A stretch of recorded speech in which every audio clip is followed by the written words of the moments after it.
Bismillahirrahmanirrahim. Assalamualaikum warahmatullahi wabarakatuh. Alhamdulillah, Waalaikumsalam. alhamdulillah, alhamdulillah, alhamdulillah.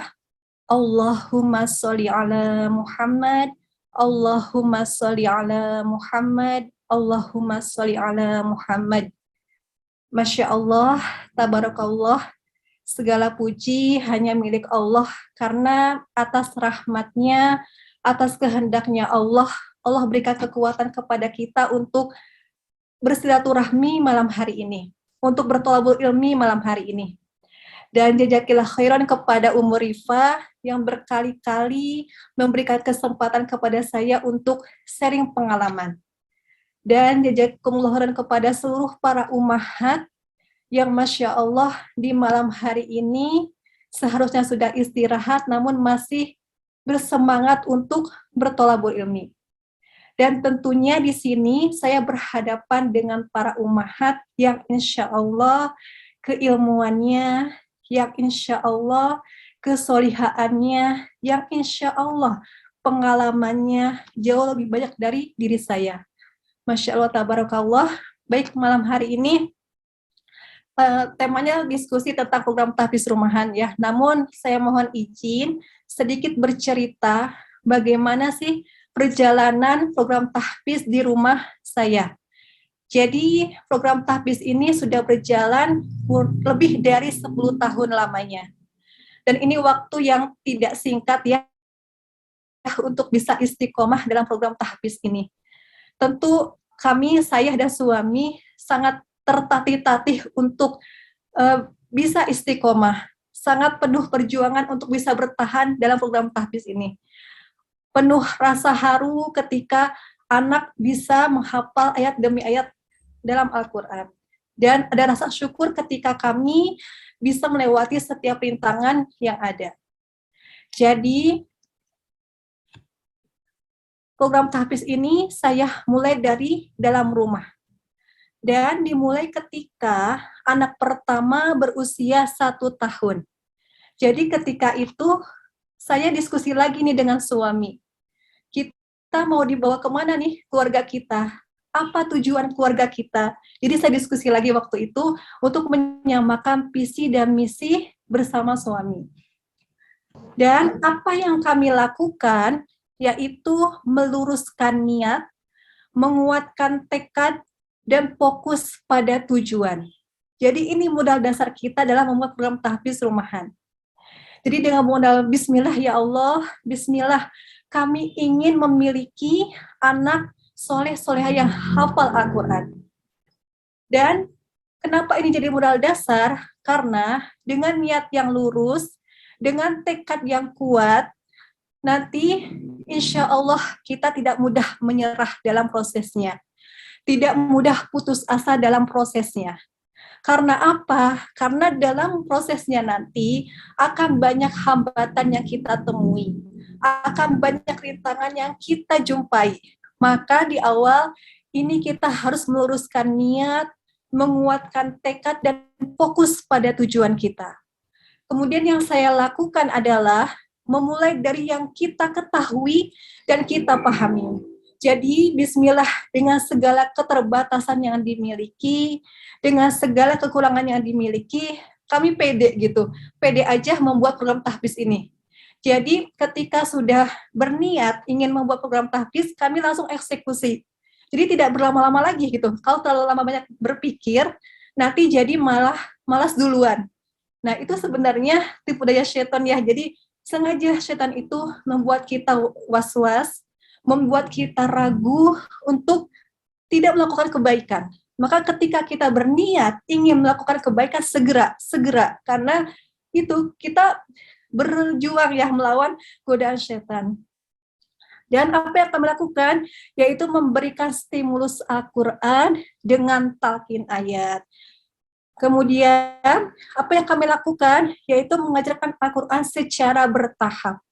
Nah, karena yang kita ajak adalah anak usia dini, anak usia 1 tahun, tentunya kita harus perhatikan perkembangan anak, harus perhatikan psikologisnya anak, harus perhatikan bakat dan minat anak terhadap Al-Quran. Dan kita mulai dari yang mudah, yang sedikit, kemudian yang ringan, agar anak percaya diri untuk menghafal Al-Quran.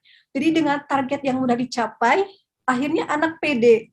Oh, ternyata mudah ya menghafal Quran itu.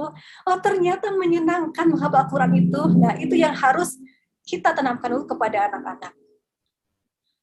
Dan saat anak pertama ini berusia 1 tahun, maka saya berikan stimulus Al-Quran. Stimulus Al-Quran ini apa? Yaitu rangsangan atau proses menumbuhkan semangat dan kecintaan anak terhadap Al-Quran. Jadi kita tidak ujuk-ujuk mengajak anak menghafal, tapi harus ada stimulus, harus ada proses yang anak lalui, harus ada menumbuhkan cinta terlebih dahulu, harus ada penanaman tauhid terlebih dahulu sebelum mengajak anak menghafal Al-Quran. Dan dengan cara apa? Yaitu talqin ayat. Nah, jadi karena anak kecil itu kan belum bisa bicara ya, jadi tidak mungkin menghafal Quran dengan membaca Quran. Tapi kita fokus pada ini, kekuatan suara yang kita miliki dan indera pendengaran yang dimiliki oleh anak.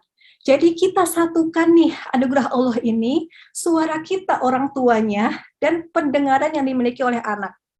Nah, ini sama seperti waktu Rasulullah kan ya, ketika Rasulullah itu mendapat wahyu, Rasulullah kan seorang yang umi, dan malaikat Jibril lah yang menuntun Rasulullah sehingga bisa menghafal Al-Quran. Maka ini pun menjadi hikmah buat kita bisa praktekkan kepada anak-anak kita untuk anak usia dini. Dan bagaimana nih cara mentalkinkan ayat itu? Talkinkan one day one ayat atau one day one surah atau sesuaikan dengan kemampuan kita masing-masing.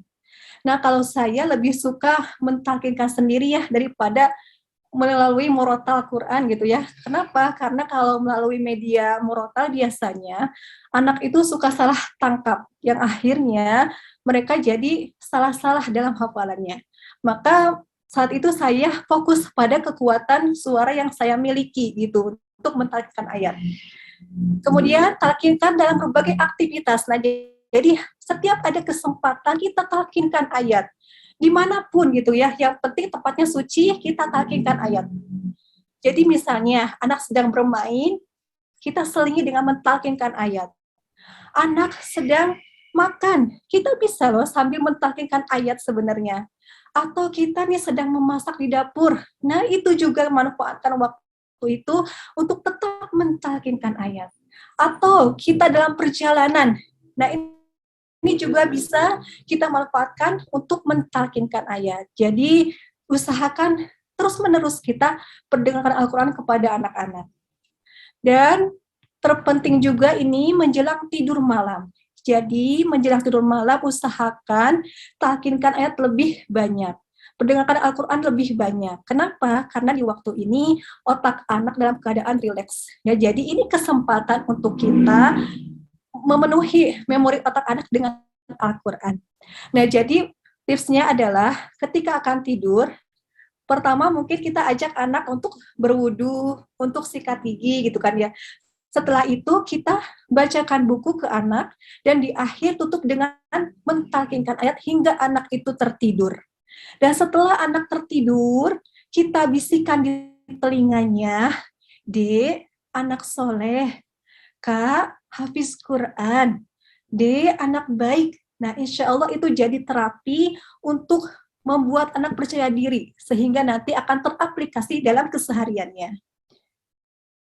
Kemudian seiringnya bertambah waktu, saat saya sedang fokus mentalkinkan ayat untuk anak pertama, qadarullah Allah memberikan rezeki lagi, yaitu amanah, lahirlah anak kedua dan ketiga. Nah, ini bagaimana gitu kan ya?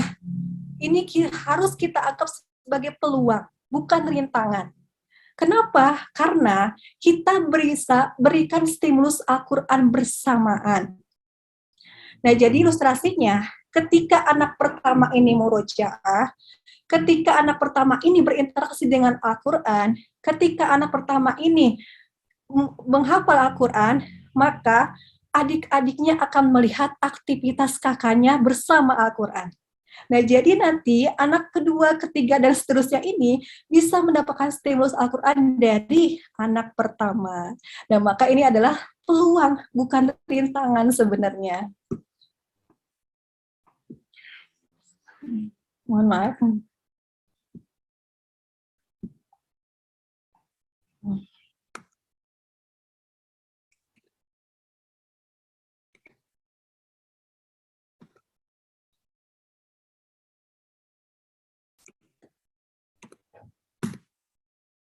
Sebentar, mohon maaf.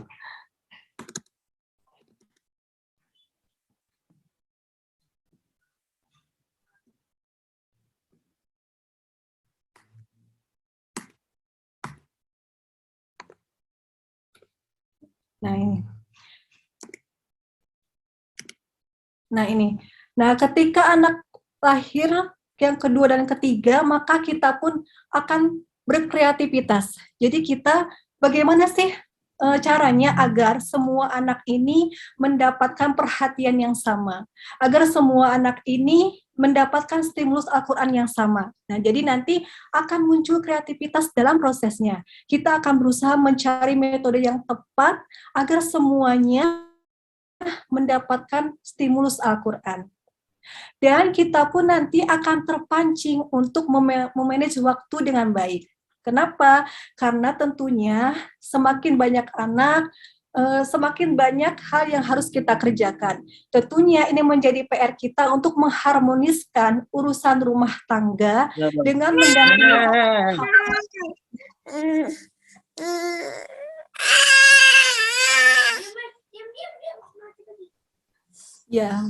Ya, kita lanjut ya. Jadi kita akan mampu untuk memanage waktu dengan baik, kita akan bisa menentukan skala prioritas.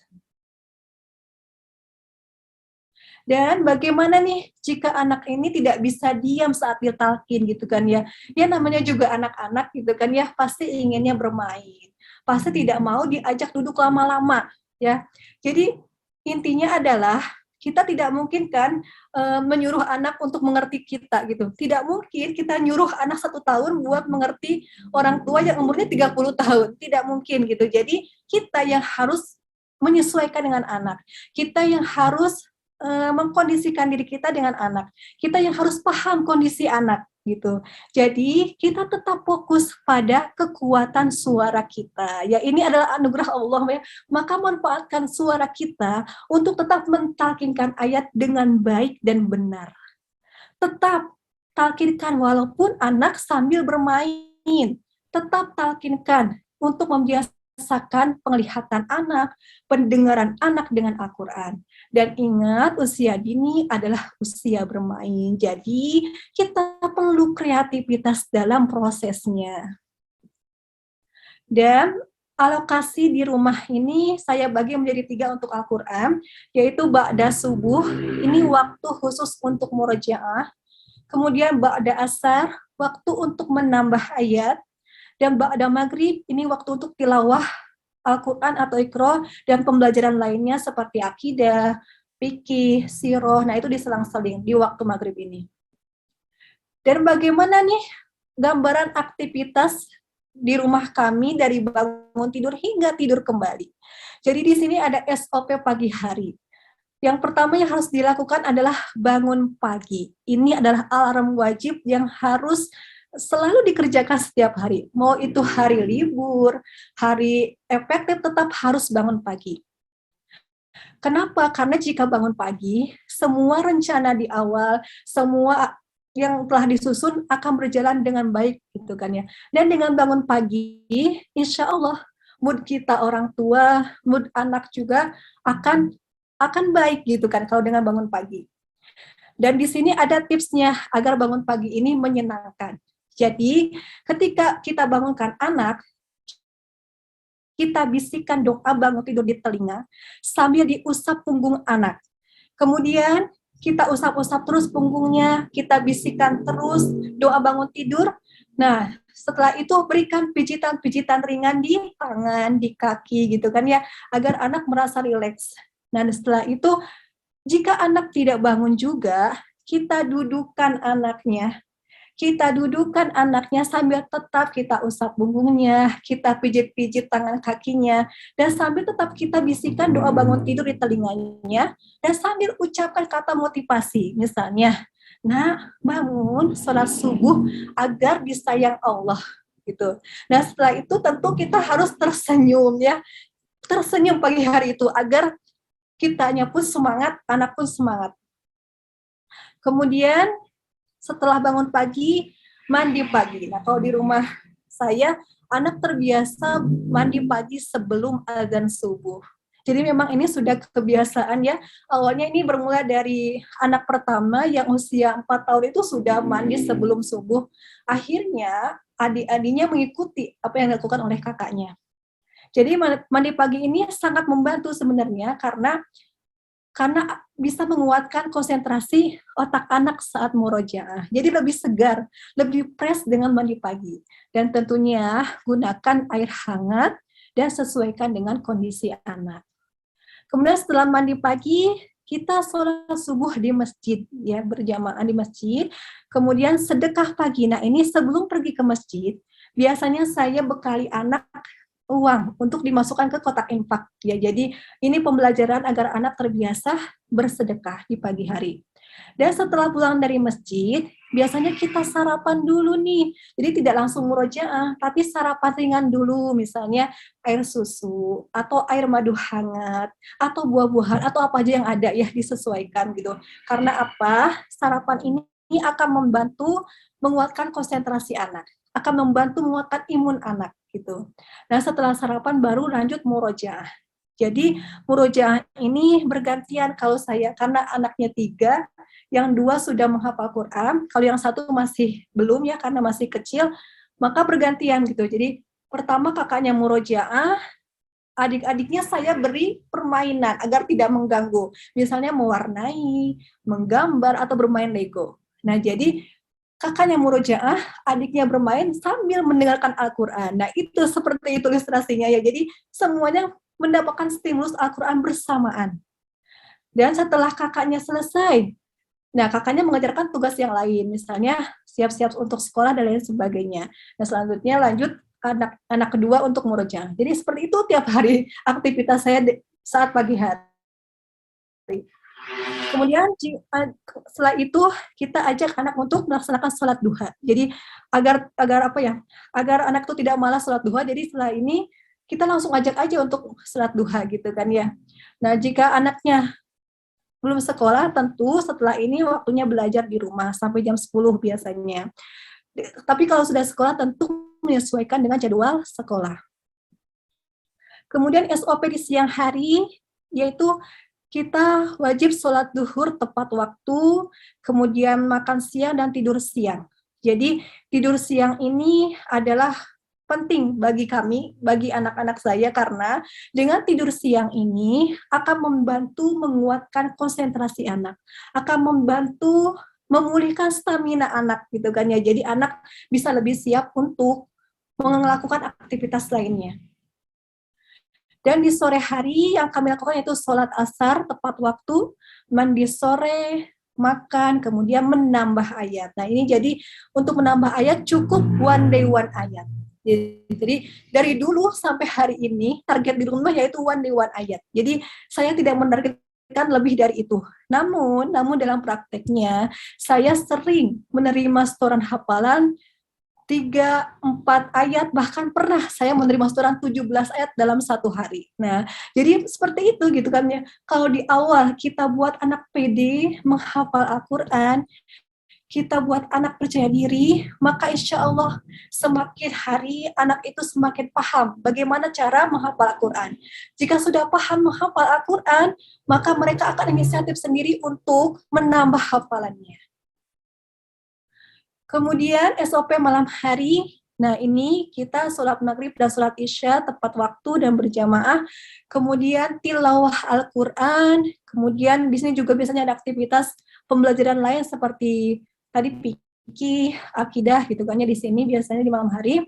Kemudian kita pun harus sikat gigi dan berwudu sebelum tidur, membaca buku sebelum tidur, dan membaca surah Al-Mulk sebelum tidur, dan anak-anak diusahakan memperdengarkan Al-Quran hingga tertidur.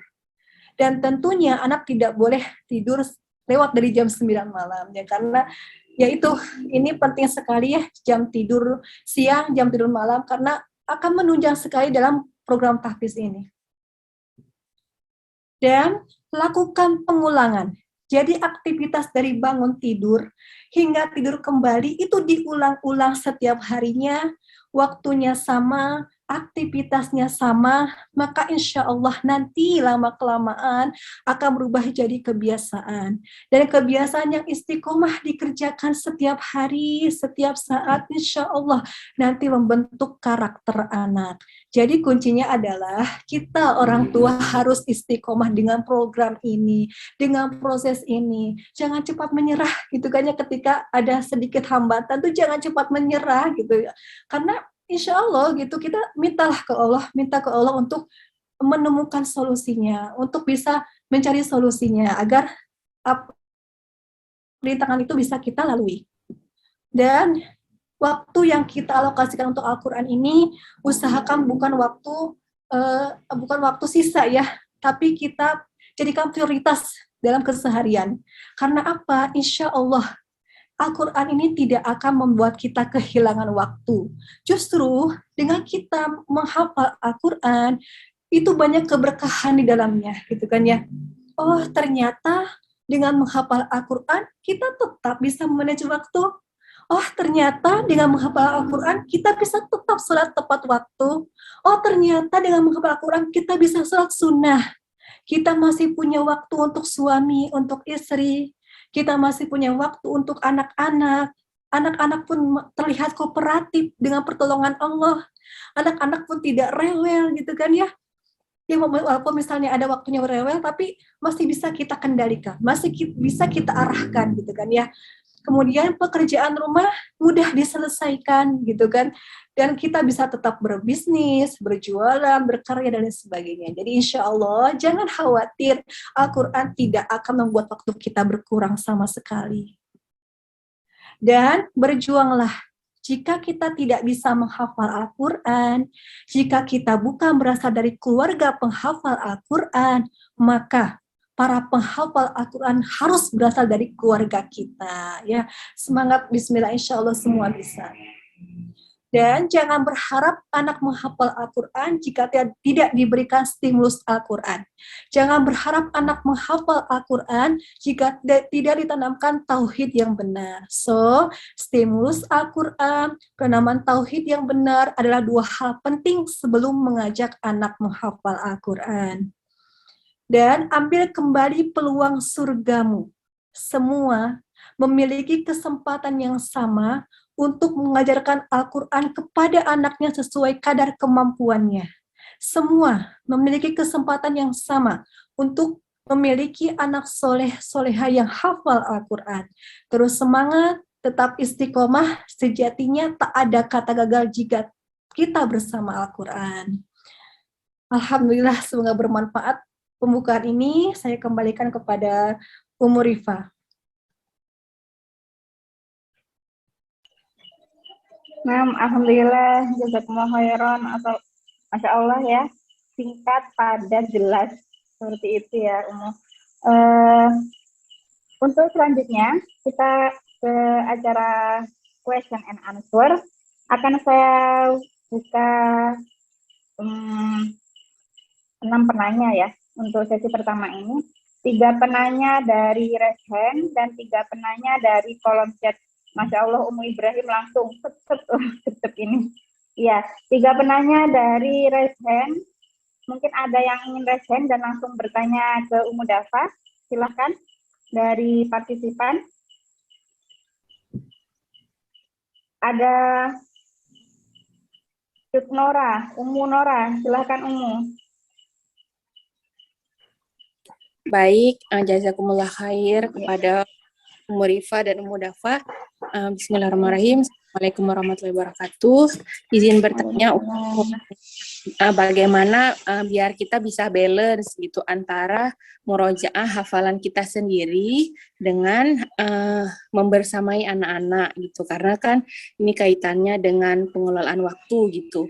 Kadang saya juga termasuk ada teman gitu, anak beres sendiri babak belur waktu setoran ke ustazahnya gitu. Oh, pas sayanya jalan baik gitu, anak-anak yang keteteran gitu. Mungkin dari Umu Dafa bisa memberikan masukan atau solusi gitu, karena saya misal sebagai orang tua juga ada setoran ke ustazah gitu. Anak-anak juga setoran ke ustazah dan ke saya gitu. Mungkin itu aja. Assalamualaikum, jazakallah khair. Waalaikumsalam. Ya, silakan Umu Dafa. Ya. Masya Allah ya, luar biasa. Anak menghafal, kita pun ikut menghafal ya. Iya, Masya Allah. Minder saya. Masya Allah luar biasa. Jadi mungkin tipsnya, kalau saya biasanya manfaatkan waktu untuk diri sendiri itu di waktu duha. Selepas sholat duha, kita coba murojaah gitu kan ya. Jadi yaitu di waktu duha kita murojaah, dan biasanya sebelum tidur saya maksimalkan sebelum tidur itu murojaah sedikit gitu kan ya, yang ya istilahnya yang memang tentu yang lebih tahu kondisi kita di rumah itu diri kita sendiri ya. Jadi sebenarnya silakan tentukan skala prioritas gitu kan, agar semuanya balance, agar semuanya berjalan dengan baik. Tentukan skala prioritas, bikin list harian gitu kan, apa yang mau dikerjakan setiap harinya, tentukan apa yang mau didahulukan untuk dikerjakan gitu. Jadi itu intinya, kita perlu skala prioritas agar semuanya berjalan dengan lancar. Dan untuk tips murojaah tadi itu, jadi kalau saya ambil di waktu duha sama sebelum tidur, atau misalnya setelah sholat maghrib atau sholat asar, biasanya ya intinya sih sesempatnya tapi tetap diluangkan, tetap dimaksimalkan gitu. Itu sih intinya, tetap ada prioritas yang harus kita utamakan. Seperti itu mungkin Umu. Iya, Afan, sebelumnya apa Umu Dafa ini mempunyai kayak latar belakang atau keluarga yang memang dari keluarga yang hafid gitu ya, Umu Dafa? Iya, yes. Saya sebenarnya tidak punya basic hafiz, keluarga juga bukan basic hafiz, tidak gitu. Jadi sebenarnya saya dan suami itu mulai sebenarnya dari nol ya. Memang dari semua ini karena rahmat Allah intinya ya. Bahkan saya bisa berbagi pengalaman malam hari ini pun karena rahmat Allah gitu kan ya, karena kesungguhan niat mungkin ya entahlah, pokoknya saya pun tidak tahu, bahkan sampai bisa menulis buku gitu, bisa berbagi seperti ini, saya pun tidak pernah terpikir sama sekali untuk duduk seperti ini di depan para umat semuanya, tidak pernah. Masya Allah. Ini semua karena rahmat. Iya. Masya Allah. Iya. Di kolom chat sudah menumpuk ini, Umu. Saya bacakan satu, kemudian nanti resen lagi ya. Takut ketumpuk saatnya. Tadi ada Umu Ibrahim, izin bertanya, Bun. Untuk murojaah, pembagiannya bagaimana jika sudah banyak hafalannya? Silakan mungkin dijawab dulu, Umu Dafa. Iya, baik. Untuk murojaah, kalau saya biasanya dibagi-bagi ya, agar anak itu tidak kelelahan dalam murojaah. Jadi contohnya,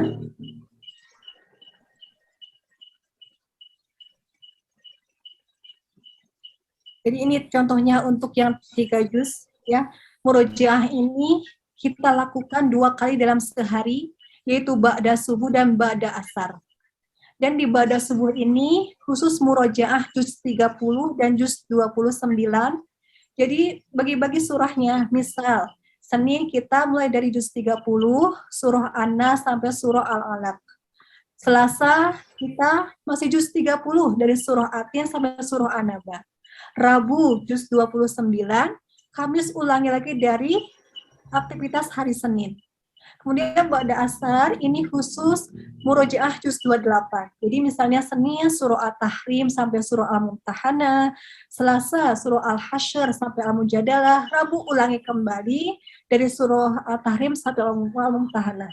Jadi seperti itu gitu. Jadi silakan disesuaikan, intinya adalah dibagi-bagi surahnya ya sesuai dengan pencapaian anak, agar anak itu tidak kelelahan, agar anak tetap semangat murojaah gitu. Nah insya Allah kalau ini terpola setiap hari gitu kan ya, terus murojaah insya Allah bisa mutin, insya Allah tidak cepat lupa gitu kan. Jadi intinya memang harus kreativitas ketika anak itu sudah banyak hafalannya, harus kitanya pintar-pintar ya bagaimana sih agar moodnya anak pun tetap semangat untuk murojaah gitu. Jadi memang ini tuh PR sekali ya bagaimana agar proses murojaah ini sesuatu yang menyenangkan dan tidak membosankan tentunya. Jadi ini tips dari ya, jadi kayak benar-benar jadi guru ya Umu ya, harus kreatif gitu ya, kayak guru TK gitu ya. Iya, melihat kayak kemarin itu yang event Ilmu Dafa yang kapan hari itu kan kayak ada buat apa jaring laba-laba gitu ya, misalkan tentang apa itu ya hewan laba-laba, kemudian ada domba yang misalkan Nabi itu ya. Saya jadi teringat dulu kayaknya waktu ngajar TK tuh suka kayak buat kayak gitu. Jadi kayak emang benar-benar kreatif ya, dipaksa untuk kreatif gitu ya. betul. Baik, selanjutnya ada yang mau bertanya lewat raise hand, silahkan. Tidak ada kayaknya di kolom chat semua ini. Bentar. Tadi setelah Umu Ibrahim ya, ada Umu Wilda. Anak saya 3 tahun, bagaimana memulai untuk belajar Iqra atau menghafal surat-surat pendek? Ini saya juga penasaran ini Umu, jawabannya. Silahkan Umu. Ya baik. Pertama itu tadi, kita berikan stimulus Al-Quran, jadi biasakan dulu dia anak-anak itu untuk mendengarkan Al-Quran setiap harinya. Kemudian jika anak itu sudah bisa diajak duduk lama gitu kan, anak itu kan beda-beda gitu, ada yang 3 tahun sudah kooperatif, ada yang belum gitu. Nah jadi kita sesuaikan, lihat dulu anaknya seperti apa. Jika anak itu sudah bisa diajak untuk duduk lama misalnya, nah itu kita bisa mulai program untuk menghafal Quran, misalnya one day one ayat saja gitu. One day one ayat kita yakinkan, kemudian anak mengikuti, anak setoran ke kita gitu. Jadi seperti itu. Tapi kalau misalnya anaknya terlihat belum kooperatif, belum mau nih diajak menghafal, ya sudah gitu. Kita tidak usah buru-buru memaksa anak untuk menghafal Quran gitu. Jadi dia dulu misalnya mereka sambil main, ya udah kita tahkinkan ayat. Misalnya mereka sambil bermain, kita ajarkan Iqra dengan cara menyenangkan. Misalnya nih, kita bisa tempel huruf-huruf hijaiyah itu di dinding. Atau misalnya kita pakai flashcard gitu ya, kartu-kartu hijaiyah gitu. Nah, itu kita bisa gunakan gitu.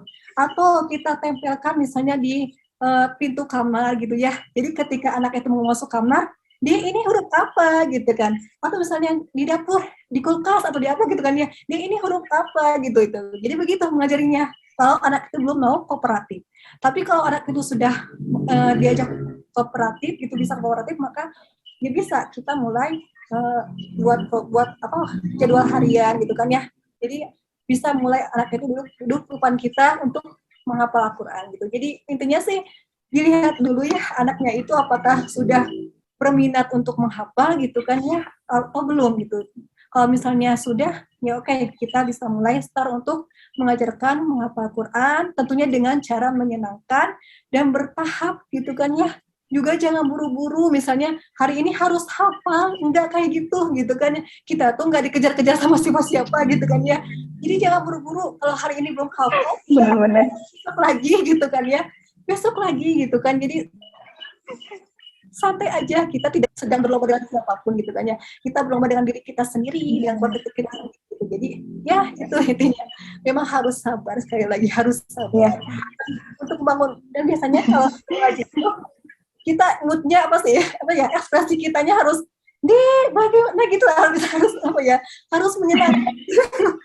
Ini harus bagaimana nih ini mau belajar aja, harus ekspresinya harus inilah totalitas, biar anak pun jadinya senang gitu dengan aktivitasnya. Bagaimana tidak mudah ya, kalau teori mah mudah, prakteknya memang sulit. Iya benar Umu, teori mah mudah. Kadang kita tuh memang menargetkan terlalu berlebihan gitu kan anak tuh. Jadi pengennya anak itu segera bisa gitu. Padahal mah kan kita juga nggak mau kan kalau digituin ya, misalnya ya sama anak kecil juga Iya, gitu. benar Umu. Iya. Ya, semoga terjawab ya, Umu Wilda. Langsung ke Umu Romi Aryani, Masya Allah dari Aceh ini Umu. Bismillah izin bertanya, bagaimana cara kita mendidik anak yang umur 2 tahun supaya bisa menghafal Al-Quran? Dan apakah umur 2 tahun sudah bisa kita buatkan jadwal harian di rumah seperti Umu Dafa bilang tadi? Kayaknya pertanyaan pertama sudah sama dengan pertanyaan yang tadi ya Umu. Ini yang kalau untuk membuat jadwal harian ini Umu, apa sudah bisa usia 2 tahun diajak membuat jadwal harian seperti Umu Dafa itu? Tadi saya bilang kita lihat kondisi anak ya.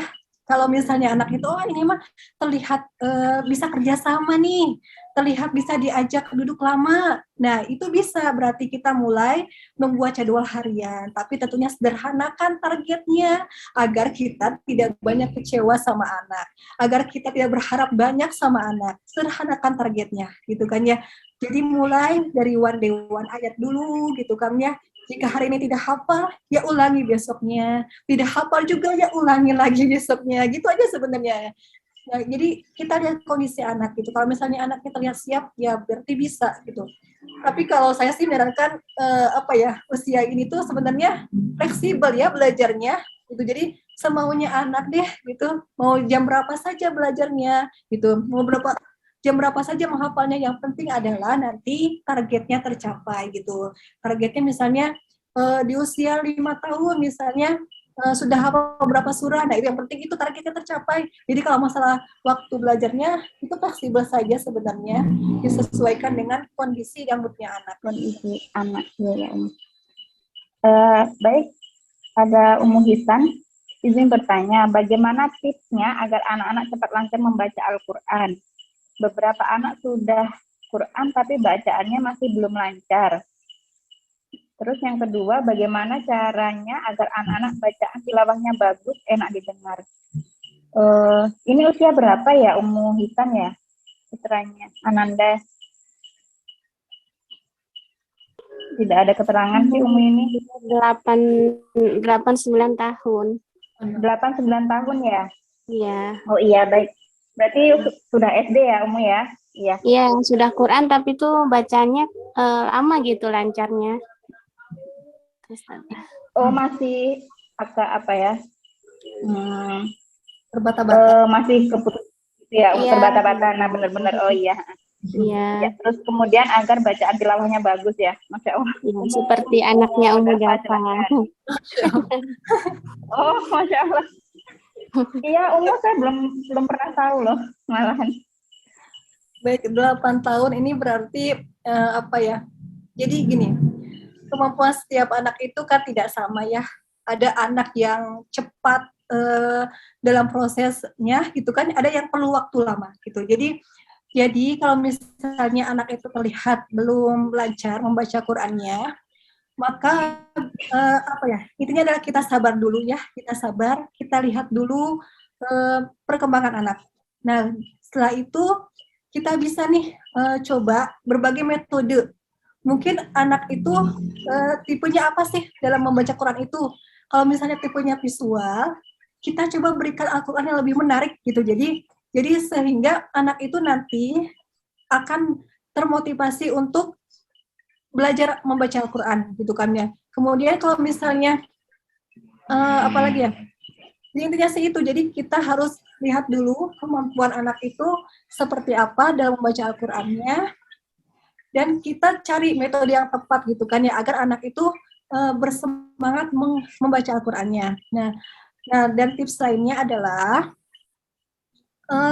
kita juga bisa nih menulis ayat Al-Quran itu misalnya ya di papan tulis atau misalnya di buku nih. Jadi kita ajak anaknya menulis kalau sudah bisa menulis, tapi kalau 8 tahun kayaknya masih belum terlalu ini ya untuk menulis Al-Qurannya. Jadi kita yang tuliskan di buku atau di papan tulis, kita tuliskan ayat Al-Qurannya. Nah, kita ajak anak untuk membaca ayatnya. Jadi kadang anak itu memang anak itu perlu sesuatu yang baru gitu agar mereka ini memahami apa yang dibaca gitu kan. Kemudian bisa dengan apa yang dibacanya. Kemudian bagaimana nih caranya agar tilawahnya bagus? Sebenarnya ini apa ya? Saya pun tidak mengajarkan metode bacaan yang bagus karena saya sendiri pun tidak bisa gitu. Tapi mungkin karena sering mendengar dari murotal ya, jadinya cukup membantu Iya, iya. itu bisa punya lagam sendiri gitu ya di akhirnya. Jadi ya itu artinya banyak hal yang bisa menunjang dalam proses ini ya. Jadi silakan manfaatkan berbagai media yang ada untuk menunjang gitu. Jadi intinya itu, dan intinya kita tuh ya sabar gitu kan ya. Jika anak itu belum lancar, ya kita coba setiap hari telaten gitu kan ya, mengajarinya dengan telaten gitu. Insya Allah nanti ya insya Allah tidak usaha itu tidak akan mengkhianati hasil ya. Insya Allah nanti ketika anak itu memang sudah kemampuannya semakin baik, motoriknya semakin baik, nanti insya Allah akan semakin lancar. Jadi intinya jangan putus asa, jangan putus asa, kita ajari dengan telaten ya sedikit. Iya. Ya seperti itu. Iya. Ya, Kak Langsung ya. Irsan. Ya, Wak Yaki. Ya. Langsung ke penanya berikutnya, ada Umu Yahya. Anak saya usia 3 tahun, sekarang sudah proses hafalan 30 juz. Cuman kendalanya anak saya berbicaranya masih belum jelas. Jadi agak susah jika anak talqin. Ya. Baik, 3 tahun ini memang secara perkembangan anak memang belum maksimal motoriknya ya, belum sempurna perkembangan motoriknya. Nah ini maka akibatnya apa? Akibatnya adalah bicaranya masih kurang jelas gitu kan ya, masih cadel istilahnya gitu kan ya, masih ya itu karena motoriknya belum berkembang dengan sempurna. Maka jika anak itu belum jelas, tidak apa-apa gitu kan ya, kita fokus pada suara kita gitu, kita talqinkan dengan benar ayat itu, dan nanti anak itu akan menyimpan memori Al-Quran itu dengan benar juga.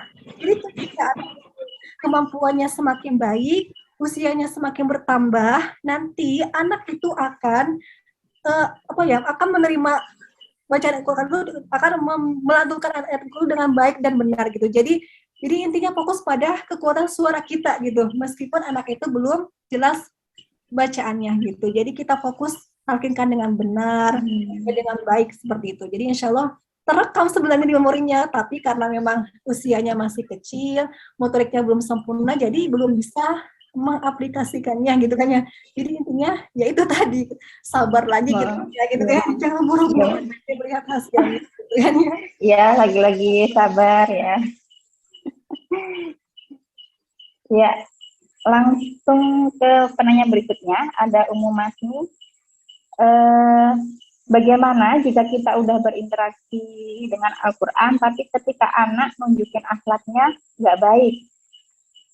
Nggak baik itu di rumah neneknya, berbeda terbalik dengan kesehariannya di rumah. Oh, kalau di rumah neneknya, anaknya gimana ya? Di rumah anak kita baik, nggak nakal, tapi giliran di rumah nenek berbanding kebalik, jadi nakal gitu ya maksudnya. Terkadang kita sebagai orang tua yang disalahkan, padahal mereka nggak tahu kita berusaha mendidik anak, nggak mudah ya umum. Ya, mungkin ada masukan ya ini. Ini kayaknya apa ya, 9 dari 10 ibu-ibu ini kayaknya mengalami hal seperti ini umum. Iya, sudah bisa Al-Quran yang ngaji pintar, tapi kadang di luar tuh masih yaitu kalau nakal enggak ya mungkin, tapi aktif gitu ya mungkin umum ya. Kalau nakal kayaknya gimana gitu ya. Ya benar, yang terlalu aktif. Lebih tepatnya adalah ya benar, anak itu bukan nakal ya, tapi memang mereka belum paham apa yang baik, apa yang buruk gitu kan ya. Jadi mereka belum paham gitu. Jadi bukan istilah nakal ya, tidak gitu. Insya Allah semua anak itu baik. Insya Allah fitrahnya baik gitu. Mungkin kenapa di rumah itu terlihat baik, kemudian di luar tidak baik gitu kan ya. Nah bisa jadi mungkin di rumah ini yaitu ada tekanan-tekanan ya dari yang anak rasakan gitu. Jadi ketika saat di luar, oh bebas nih gitu, nggak ada Umi Abi gitu kan ya. Bener-bener. Nah jadi mungkin ya ini mah mungkin, jadi kita coba bermuhasabah diri lagi gitu kan ya. Atau misalnya kita coba dialog nih sama anak gitu kan ya.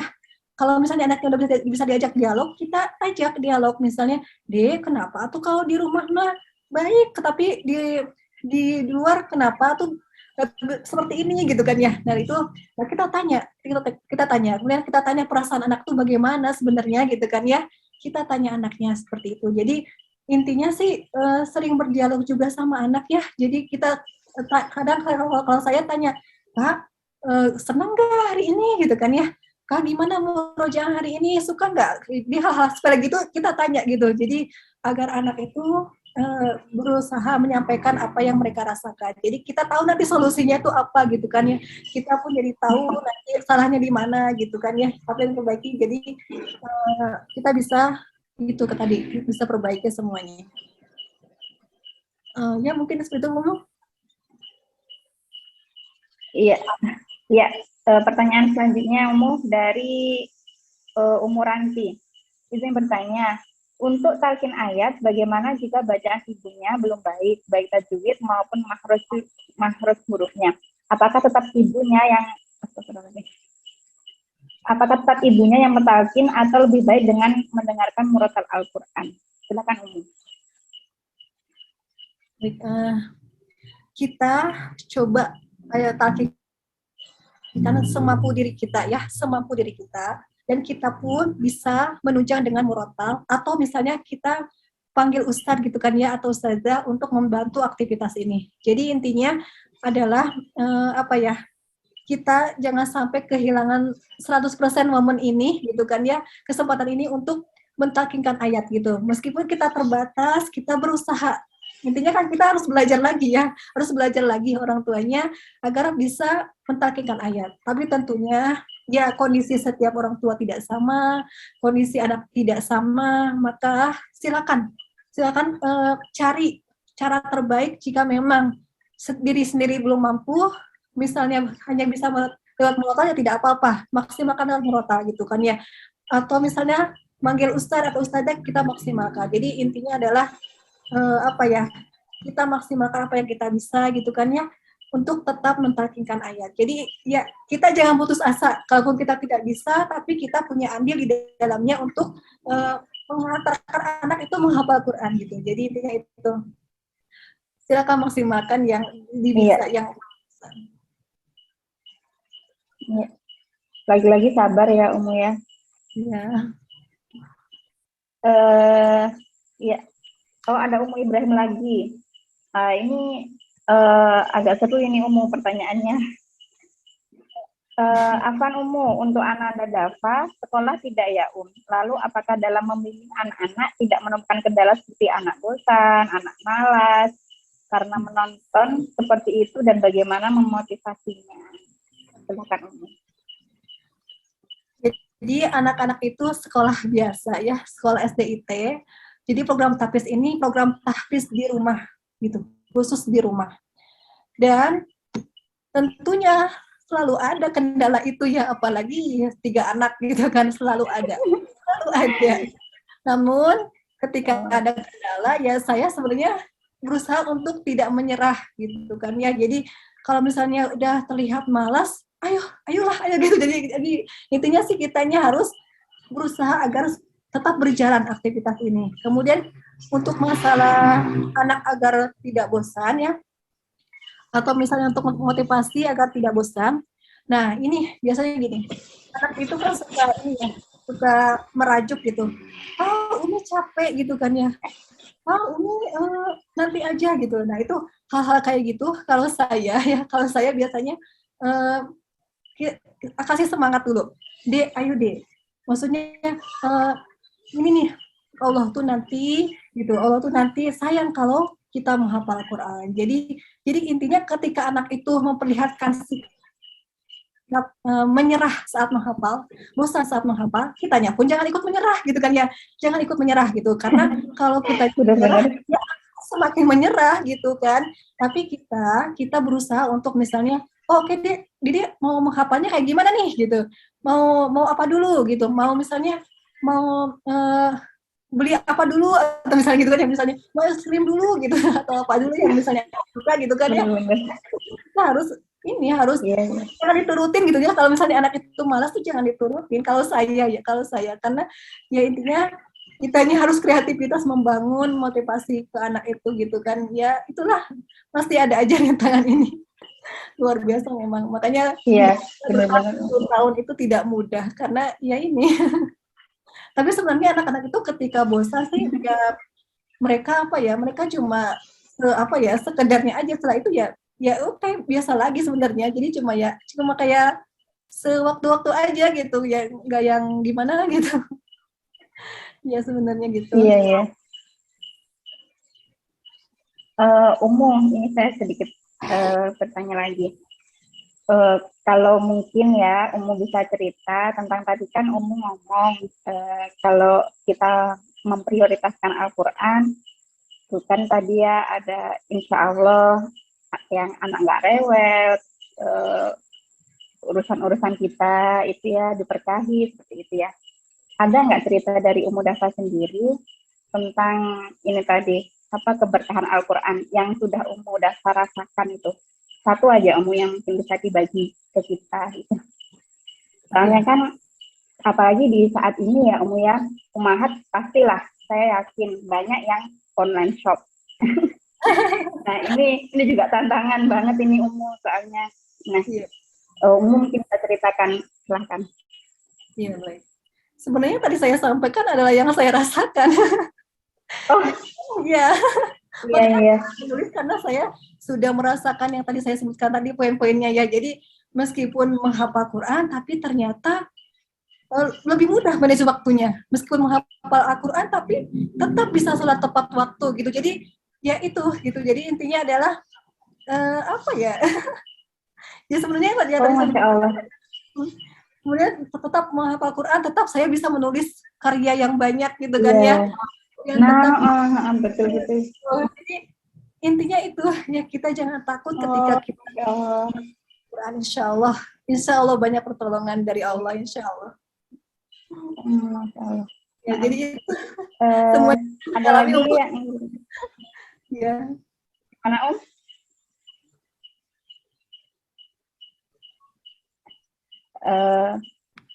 ini ada dari Ummu Wilda. Oh iya, jazakumullah khairan wa iyyakum.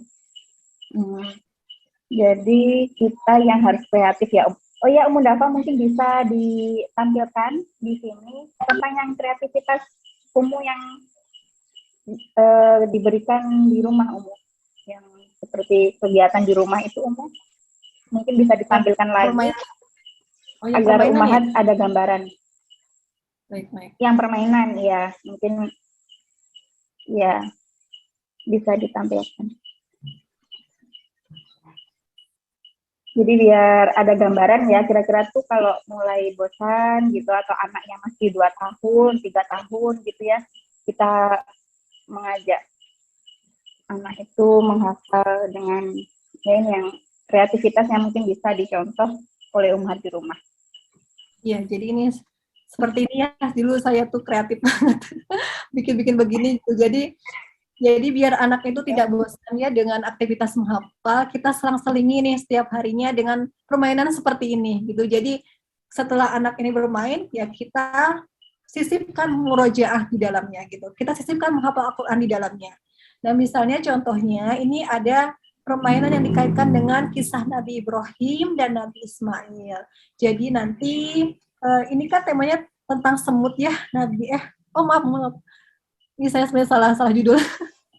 Nah ini contohnya ini persembunyian Rasulullah di Gua Sur ya. Jadi temanya buat jaring laba-laba. Nah jadi seperti ini, kita tentukan nih, misalnya permainannya mau apa aja. Misalnya mau membuat coloring ini, laba-labanya diwarnai, kemudian membuat dari kertas origami gitu kan ya, seperti itu. Atau misalnya ini dari cap tangan gitu, jadi seperti itu. Jadi temanya di 1 minggu itu bikin 1 tema gitu kan ya, 1 tema. Nah kemudian kolaborasikan nih dengan pembelajaran akidah, pembelajaran adab seperti itu. Jadi kolaborasikan dengan Al-Quran. Jadi insya Allah nanti ini akan menarik sekali ya. untuk anak-anak. Contoh lainnya ini kisah dengan Nabi Ibrahim dan Ismail. Jadi bikin kolase tadi dan lain sebagainya. Kan surahnya gitu. Jadi terdapat surah gitu. Jadi kayak gitu. Iya, iya. Intinya ya. Umu, apa sampai saat ini Umu juga masih membuat SOP seperti di awal? Sampai saat ini masih membuat SOP seperti untuk kegiatan sehari-hari gitu.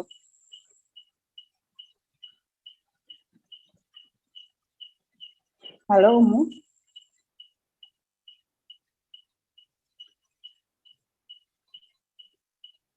Iya, Umu Dafa.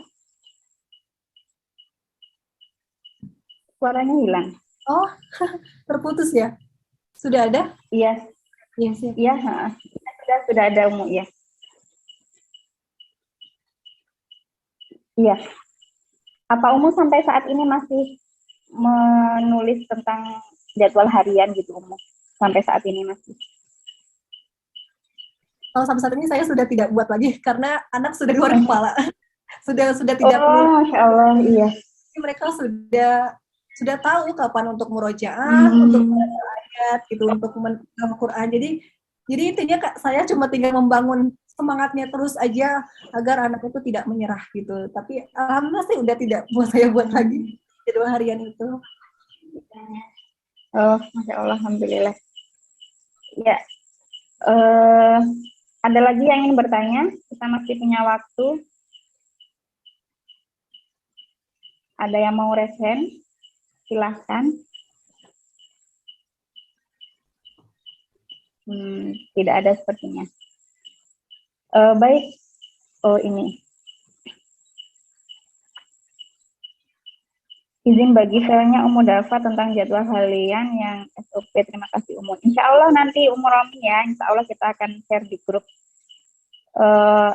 Intinya Insya Allah grup kita kan namanya sharing ibu pembelajar ya. Jadi Insya Allah nanti kita banyak belajar di sana. Dan sering ada Zoom seperti ini. Kita sama-sama belajar. Jadi stay tune aja lah pokoknya di grup itu ya. Baik, terima kasih Umu ya, sama-sama Muromi.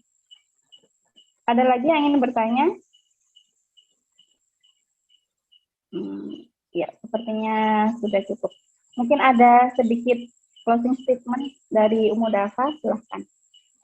Ya, baik. Jika kita ingin istiqomah dengan program tahfiz ini, maka jadikan Al-Quran ini prioritas kita. Jadi jangan waktu sisa kita, tapi waktu prioritas, waktu utama kita dalam keseharian kita. Dan ada 6 hal penting yang harus kita miliki jika ingin membuat program tahfiz rumahan. Pertama adalah meluruskan niat, menguatkan tekad, kreativitas dalam prosesnya, manajemen waktu yang baik, sabar dalam prosesnya, istiqomah dan disiplin ini kuncinya. Ya, jadi insya Allah jika kita bersungguh-sungguh, insya Allah jika niat kita lurus, maka Allah akan bimbing kita untuk menemukan solusi dalam setiap permasalahan yang kita hadapi. Insya Allah. Kita harus yakin kita semua bisa memiliki anak soleh-soleh yang hafal Al-Quran. Insya Allah. Terima kasih, mohon maaf dari saya jika banyak kekurangan. Terima kasih untuk Umu Rifa, untuk semua para umat yang luar biasa semangatnya untuk belajar, Masya Allah. Akhir kalam, wassalamualaikum warahmatullahi wabarakatuh. Waalaikumsalam warahmatullahi wabarakatuh. Ya, alhamdulillah. Ya, sudah cukup jelas insya Allah ya. Dan nanti insya Allah kita juga ada tadi ya pembagian file yang sudah kita disampaikan oleh Mudafa di sini. Insya Allah nanti kita bagi juga di grup seperti itu ya Umahat. Baik, sebelum saya tutup ya masih ada waktu sedikit. Saya ingin sedikit membagi informasi ya seperti untuk menambah atau memfasilitasi anak-anak di rumah ya. Tadi kan seperti yang disebutkan Mudafa, pertama itu stimulus Al-Quran itu ternyata sangat penting sekali dan harus sedini mungkin ya untuk memberikan stimulus Al-Quran itu ya. Jadi di sini di Sigma ya kita menyediakan buku-buku yang insya Allah bermanfaat dan menunjang dan bisa untuk memfasilitasi Ananda di rumah ya, karena di Sigma ada buku tentang sirah, ada juga buku tentang tauhid, ada juga buku tentang mengisahkan para sahabat dan juga kisah-kisah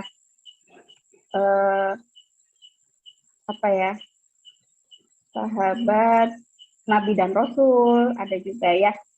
Jadi silahkan bagi umahat di sini yang sudah hadir, yang ingin menghadirkan buku-buku dari Sigma, silahkan bisa meninggalkan nomor WhatsApp dan juga nama di kolom chat ya, untuk nanti kita bantu menghadirkan buku-buku tersebut ya.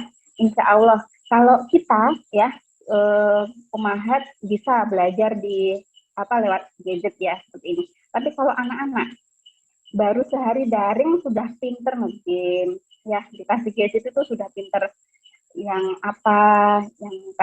yang sekarang lagi viral itu ya, aplikasi TikTok atau apa gitu ya, itu baru 1 hari ya. Nah, jadi bagaimana kita sebagai umahat kita sudah belajar ya di sini, sama-sama belajar. Nah, sekarang giliran kita yang mengajari anak-anak kita. Jadi jangan hanya ada yang tanya, Umi, ini artinya apa gitu ya, terus kita buka gadget gitu ya. Nah, kan nggak lucu ya. Nah, jadi mari kita sama-sama kalau ada memfasilitasi Ananda di rumah dengan buku, itu saya kira jauh lebih baik seperti itu ya. Dan saya kira Umu Dafa juga setuju ya ini ya. Jadi daripada kita gadget, lebih baik memfasilitasi Ananda itu dengan buku-buku seperti itu ya. Baik, untuk terakhir saya mohon maaf apabila ada salah-salah kata, dan jangan lupa ya kita juga open donasi untuk wakaf buku berjamaah ya. Nanti bisa kita sharing di grup ya nanti untuk wakaf bukunya seperti itu. Baik, sudah pukul 20.49.